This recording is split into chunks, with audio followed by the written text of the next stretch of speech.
नमस्कार। तो बढ़ते हैं कहानी में आगे छल के अगले भाग के साथ। मैथिली और शेखर मौली के घर के लिए निकल गए थे। मैथिली ने बेबी पिंक में वाइट मिक्स कलर का अनारकली सूट पहना था, जिसमें वो हमेशा की ही तरह बहुत प्यारी लग रही थी। शेखर ड्राइव कर रहा था और मैथिली उसे आज के अपने पूरे दिन का हाल और अपनी सारी तैयारियों के बारे में बता रही थी, जिसे शेखर बस मुस्कुराते हुए सुन रहा था। लेकिन तभी वो रास्ते से एक बुके, कुछ मिठाई और चॉकलेट्स खरीदती है और फिर दोनों मौली के घर के लिए आगे बढ़ते हैं। 5 बजने में कुछ ही वक्त बचा था और वो मौली के घर पहुंच गए थे, जहां एक बड़े और खूबसूरत कलाकृतियों से सजे गेट के बाहर वो आकर रुकते हैं, जहां बाहर ही मौली के दादाजी और वहां के सांसद अधिराज का नाम लिखा हुआ था, जहां सिक्योरिटी भी काफी थी।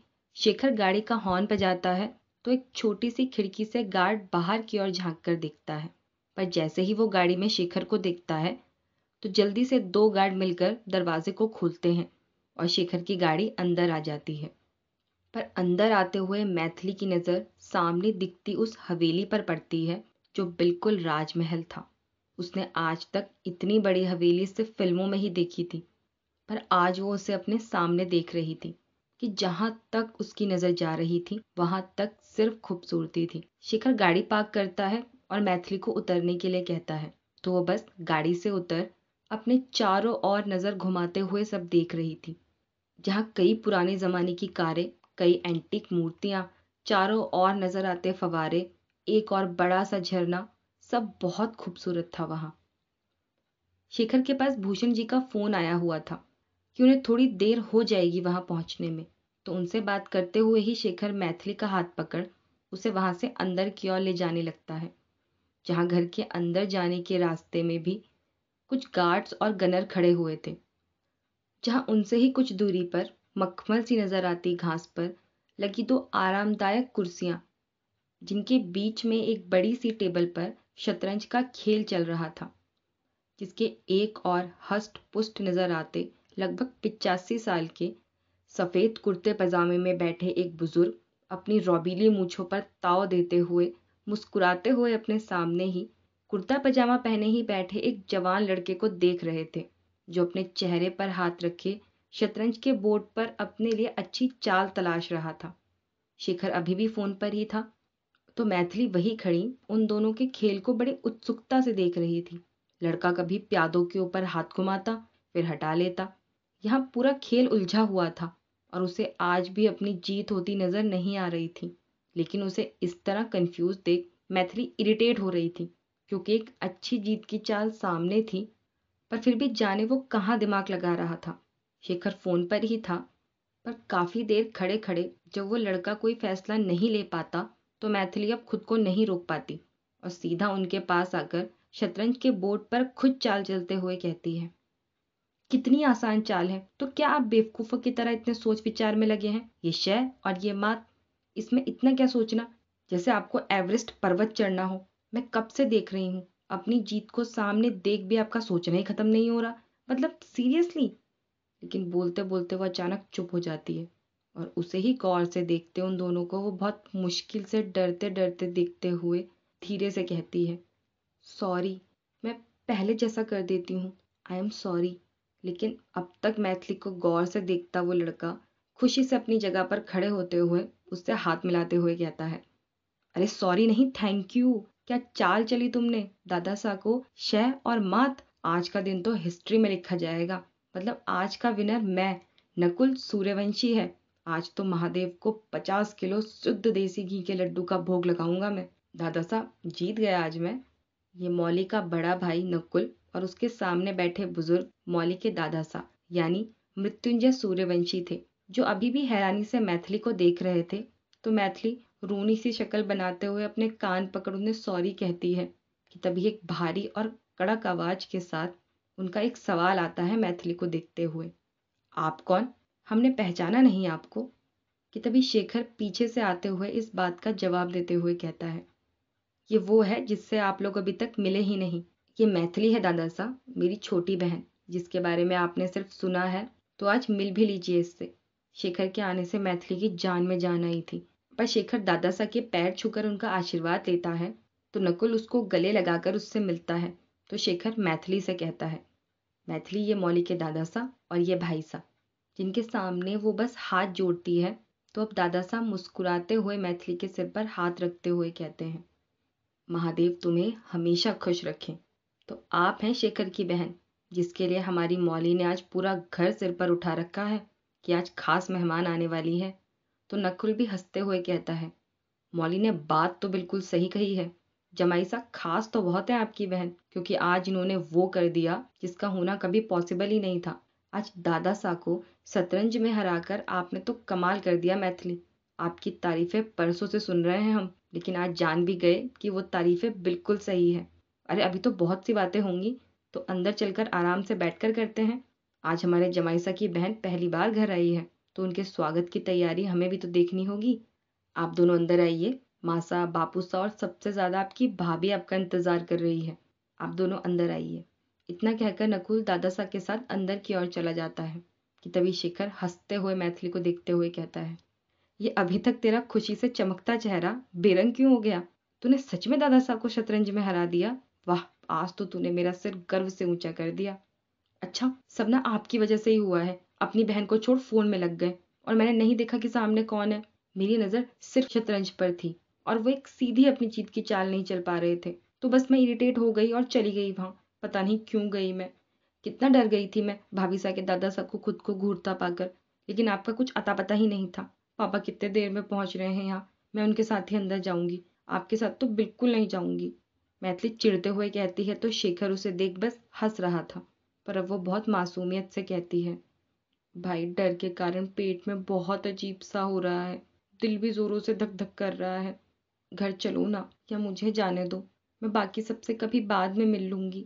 अभी शुरुआत ही इतनी अजीब हुई है, तो आगे कुछ भी अच्छा नहीं होगा। घर चलो ना भाई, भाभी को मैं फोन पर सॉरी कह दूंगी। तो शेखर मैथिली के कंधे पर हाथ रख उसे अंदर की ओर ले जाते हुए कहता है, पेट में अजीब हो रहा है तो अंदर मासा से कहकर एक बढ़िया सा जलजीरा बनवा कर दूंगा।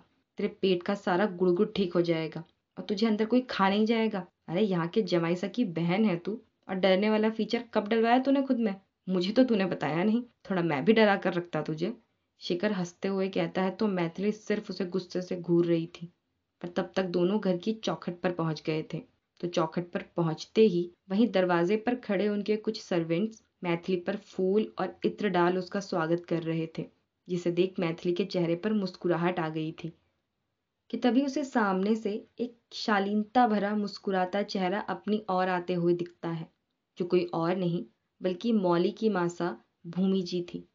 और उन्हीं के साथ एक बुजुर्ग, जो सिर्फ अपने सफेद बालों से लग रही थी, वरना चेहरे की चमक देख कोई कह नहीं सकता था कि ये 80 साल की थी, जो मौली की दादी सा थी, जिन्हें अपनी ओर आता देख शेखर मैथिली से कहता है, मैथिली ये सामने से जो आ रही हैं वो मासा और दादी सा हैं। तू भी उन्हें मासा और दादी सा कह सकती है। जिन्हें मैथिली बहुत गौर से देख रही थी। मैथिली के पास आते ही एक सर्वेंट उनके हाथ में पूजा की थाली देता है, तो भूमि जी मुस्कुराते हुए सबसे पहले मैथिली को तिलक करती हैं। तो मैथिली झुककर उनका आशीर्वाद लेती है, जिस पर भूमि जी अपनी आंख से काजल लेकर उसके कान के पीछे लगाकर मैथिली के सिर पर हाथ फेरते हुए कहती है, महादेव तुम्हें हर बुरी नजर से बचाए। जमाई साहब बहुत प्यारी है आपकी बहन, आंखें नहीं हट रही इनके चेहरे से। आओ बेटा, अंदर आओ। जिस पर मैथिली मुस्कुराते हुए उनके पीछे ही खड़ी दादी सा के पैर छूती है, तो वो भी उसके सिर पर हाथ फेरते हुए कहती है, महादेव तुम्हें खूब लंबी उम्र दे और हमेशा खुश रखे। स्वागत है तुम्हारा हमारे घर में। आओ, अंदर आओ।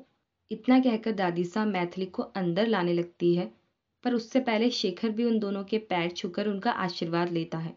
तो भूमि जी उसे भी तिलक कर आने के लिए कहती है, लेकिन अंदर आते हुए वो उनकी पूरी बैठक देख रही थी, जिसका आर्किटेक्चर इतना सुंदर था कि वहां आकर उसे ऐसा लग रहा था कि जैसे वो किसी राज दरबार में आ गई हो। कि तभी उसकी नजर वहीं सामने बने मंदिर में जाती है, जहां लगी महादेव की मूर्ति को देख ऐसा लग रहा था कि जैसे सामने हकीकत में महादेव ही बैठे हों। और उन्हें देख मैथिली के पांव खुद ब खुद मंदिर की ओर बढ़ने लगे थे। वो अपनी जूतियां उतार मंदिर के अंदर जाकर घंटी बजाकर आंख बंद किए हाथ जोड़ते हुए मन में ही कहती है, महादेव प्लीज साथ रहना।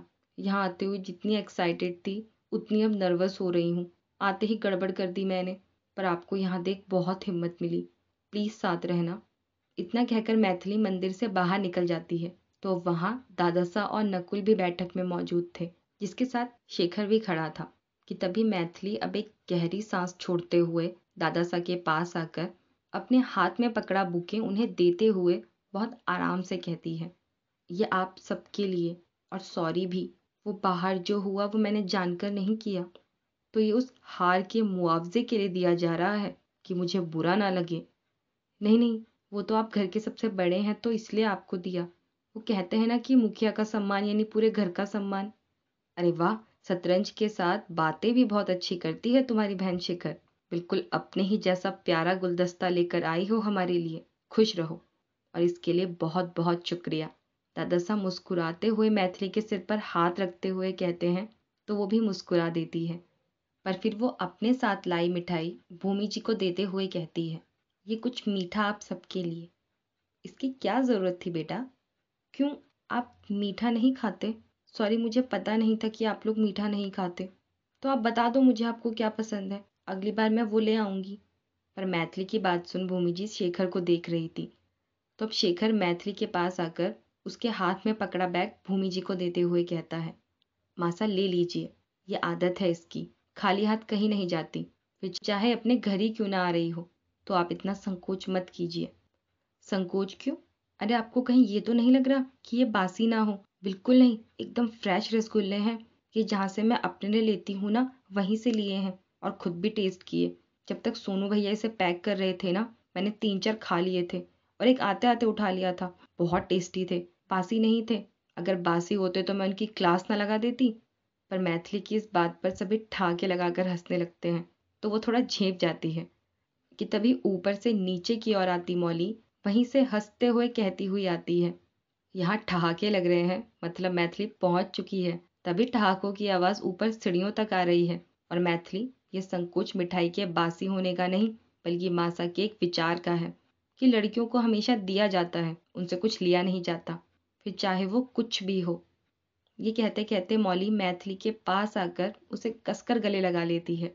लेकिन कोई और भी था जो मौली के साथ आया था, जिसका बहुत आराम से हाथ पकड़ मौली नीचे लाई थी। ये भी मौली की ही तरह एक प्यारा सा चेहरा था जिसे मैथिली बहुत ध्यान से देख रही थी। तो मौली अब उसे उनसे मिलवाते हुए कहती है, दादासा, दादीसा, मासा और भाईसा, तुम सबसे तो मिल ली हो, तो अब इनसे मिलो। ये है मेरी वर्ल्ड बेस्ट भाभी, यानी नकुल भाईसा की पत्नी अनुष्का भावीसा। तो अनुष्का भी मैथिली से गले मिलते हुए कहती है, आपका हमारे घर में बहुत बहुत स्वागत है। मौली ने तो तुम्हारी बातें कर करके सबको इतना एक्साइटेड कर दिया था कि हम सबसे सब्र ही नहीं हो रहा था तुमसे मिलने का।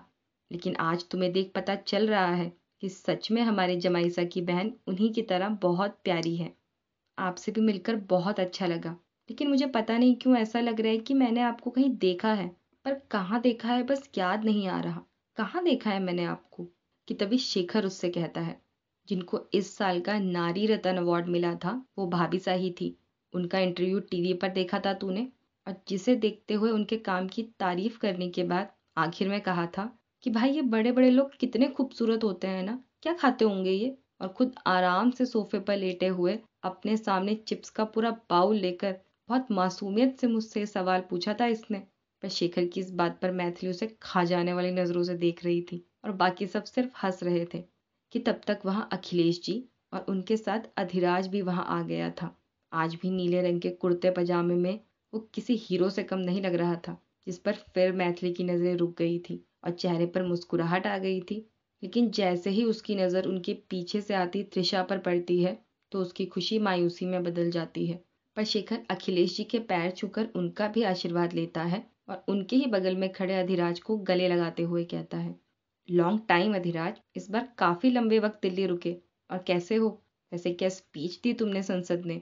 हर किसी की जुबान पर अधिराज का नाम ही सुन रहा हूं मैं तो। जिस पर अधिराज मुस्कुराते हुए कहता है, हम अच्छे हैं, तुम कैसे हो? और बाकी सब कहाँ हैं? बापूसा ने तो बताया था कि डिनर पर सब आने वाले हैं। हाँ जमाईसा, भूषण जी और बाकी कोई नहीं दिख रहा। सब बस पहुंचते होंगे बापूसा, वो घर पर काम शुरू है तो थोड़ा देरी से निकले, बस पहुंचने ही वाले होंगे, तब तक आप इससे मिलिए। शिखर पीछे मौली और अनुष्का से बात करती मैथिली को अपने पास बुलाते हुए कहता है, मैथिली यहाँ आ। बापू साहब, ये है मैथिली, जिसे मैं सबसे पहले आपको मिलवाना चाहता था, लेकिन अब मिलवा पा रहा हूँ। और मैथिली ये अधिराज है, मौली का भाई।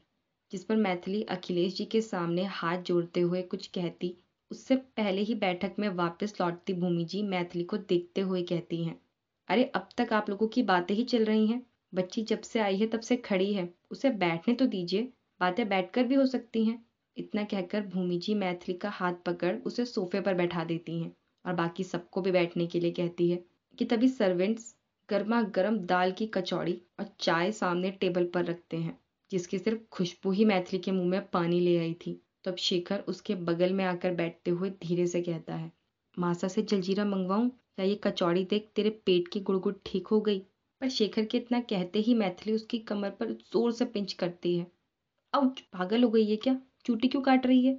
शेखर धीरे से पर गुस्से से कहता है, मैंने कहाँ कुछ किया। ये तो जो ज्यादा बड़बोला होकर बकबक करता है तो उसे चूहा आकर ऐसे ही काट जाता है।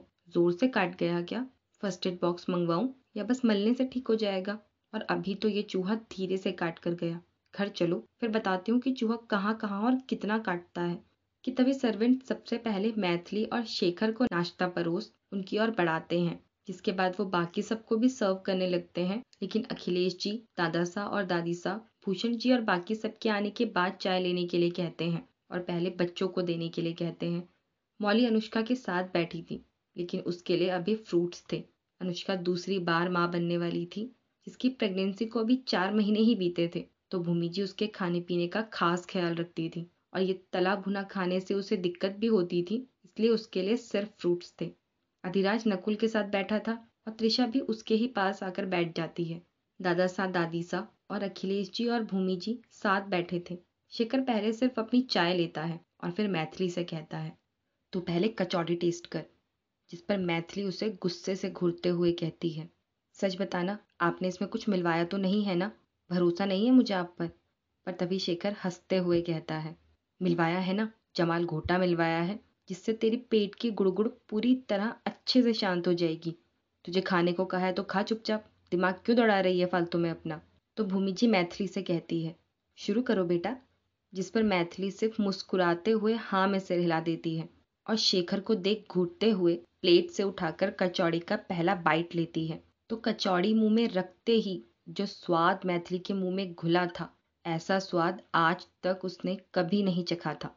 जिसके स्वाद को वो बस शांति से चखना चाहती थी, जो उसके चेहरे पर नजर आ रहा था, जिसे देख शेखर उससे कहता है, कैसा लगा? इस स्वाद ने दिल खुश कर दिया ना? दिल, आत्मा तृप्त हो गई भाई।